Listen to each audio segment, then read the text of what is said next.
All right, to discuss more, we're being joined by Chris Doyle from London. He's the director and spokesperson of Council for ADA British Understanding. Thank you so much for joining us on the show.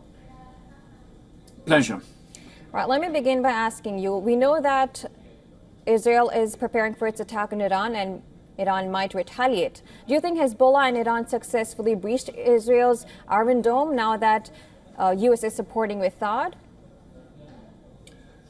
It certainly looks as if Iran did that with that 1st of October strike of 180 missiles that some of them certainly got through. And we've seen in the past that Hezbollah has been able to deploy much less potent missiles, but nonetheless dangerous, that are able to overwhelm Israel's very sophisticated anti-ballistic missile defense system.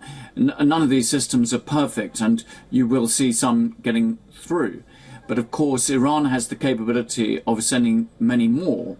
And what Israel is clearly worried about is that the event that it does strike Iran, and it looks like it will, that Iran will overwhelm the system with a much, much larger number of missile strikes. And that is why the US has decided to complement Israel's existing systems and to give it that shield.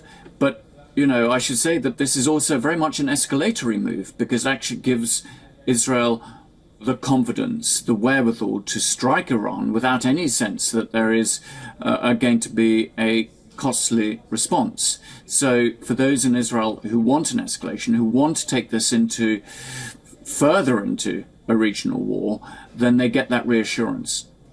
Right, and this also comes right before the November elections. How do you think U.S. sending THAAD defense systems to Israel impacts the elections?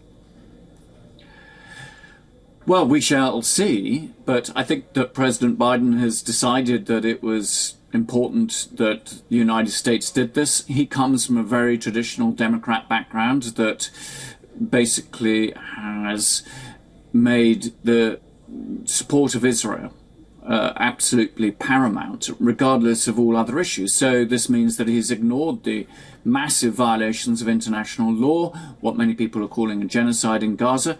He is ignoring the, the targeting, the injuring of peacekeepers in Lebanon deployed there by the United Nations Security Council, amongst many other issues.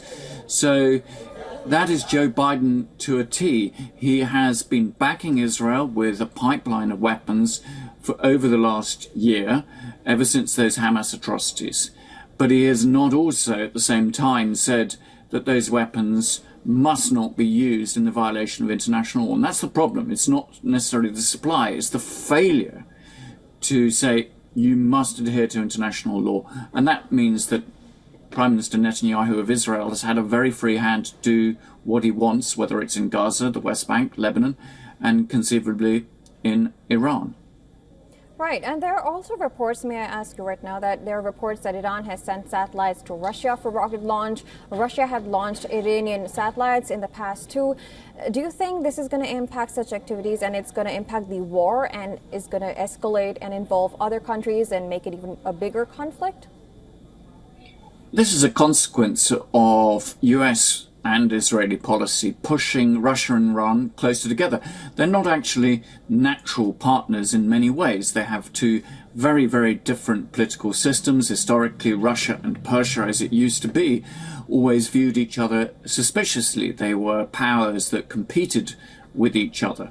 And they have differing ambitions, but they're brought into the same camp because both feel that they are being targeted by the West. They both, of course, have appalling human rights records. They have an appalling record themselves in adhering to international law, and Russia has invaded a neighboring state. But they are certainly working together much closer than they were in the past. And in the past, we've seen that Russia would be rather reluctant to give Iran very sophisticated technology. It tended to hold it back. But those days are long since gone, and actually what we find is that Iran is supplying missile technology, drones to Russia in order to enable it to prosecute its war in Ukraine. So the two are now in a much, much closer relationship, not because of any great love, but mutual interest. Absolutely. Now, what happens next, of course, we're going to see, hoping for a less escalation. But thank you so much for joining us. That was Chris Doyle joining us from London. He's director and spokesperson of Council for Arab-British Understanding. Thank you so much for joining us. Thank you.